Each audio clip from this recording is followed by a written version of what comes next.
Well, I think what you're seeing with the Obamas in general, and specifically the former First Lady, is the politics of addition versus the politics of division, which, you see what they're trying to do is add voters and make sure to remind people not to boo, as the former president used to say, but to go vote.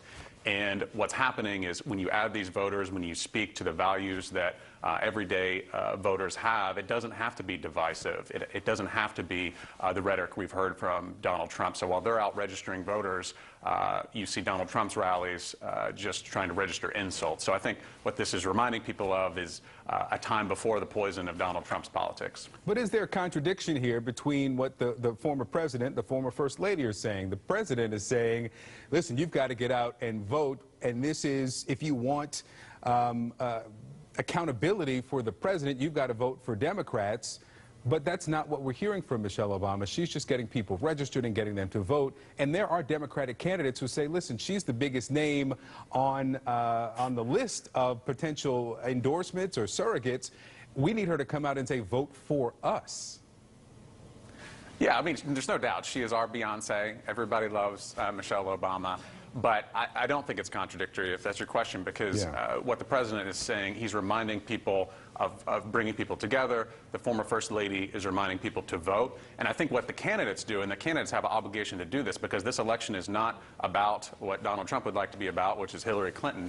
It's about real issues. And Democrats all across the country need to be reminded that we have to give people something to vote for and not against. That was the big lesson in 2016. So while the Obamas can carry part of this message, it's up to these candidates to give people a reason to vote. In 2008, people remember the hope and the change. They don't remember, but the Obamas campaigned on very specific issues, health care being one of them, which we're seeing that come right back full circle now. But these are, issues that the Democratic candidates actually have to carry. It's not something they can put on the shoulders of the Obamas. So this appears to be focused on young people, going through social media, lots of celebrities.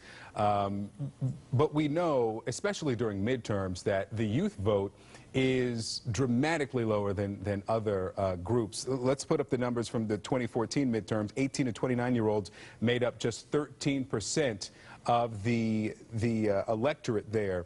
How is this different? I mean, we've seen Rock the Vote, we've seen other get out the vote efforts focused on young people, celebrity-driven, well-funded, through social media, on the networks and channels and platforms that they watch. How will this be different?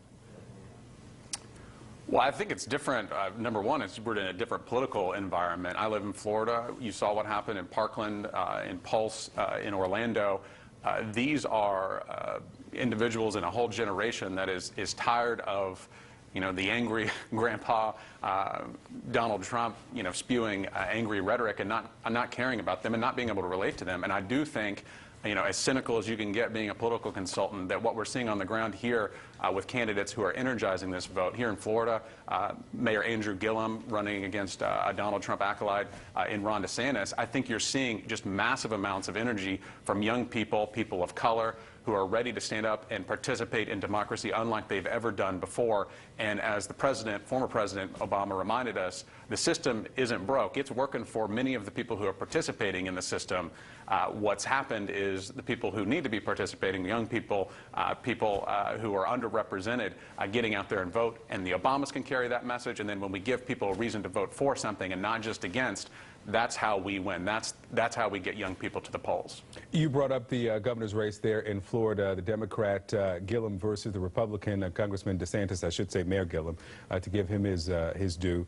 Yes, sir. And I want to ask you about a visit from the president. We know the president will be out. He said at his rally in Missouri that you're not voting for the candidates on the ballot, you're voting for me. Does a visit from President Trump help or hurt the Democrat that you're working with there, Gillum in Florida? Well, we know the current president, Donald Trump, is toxic to many voters, especially female voters, and anybody that is, what you would consider a swing voter.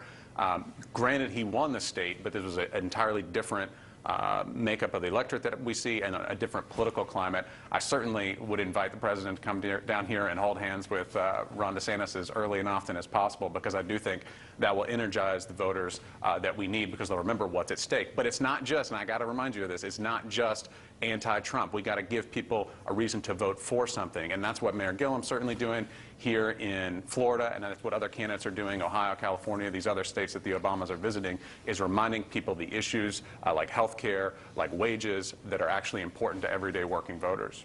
Kevin Cate, good to have you back. Great. Thanks, Victor. Thank you.